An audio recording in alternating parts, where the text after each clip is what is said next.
कहाँ गई थी? मार्केट। कब? 4 साढ़े 4 बजे। 4 या 4:30? 4। अरिशु, हाँ?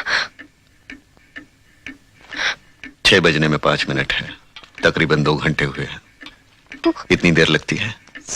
सामान खरीदने में देर हो गई। मार्केट गई थी या कहीं और? मार्केट गई थी।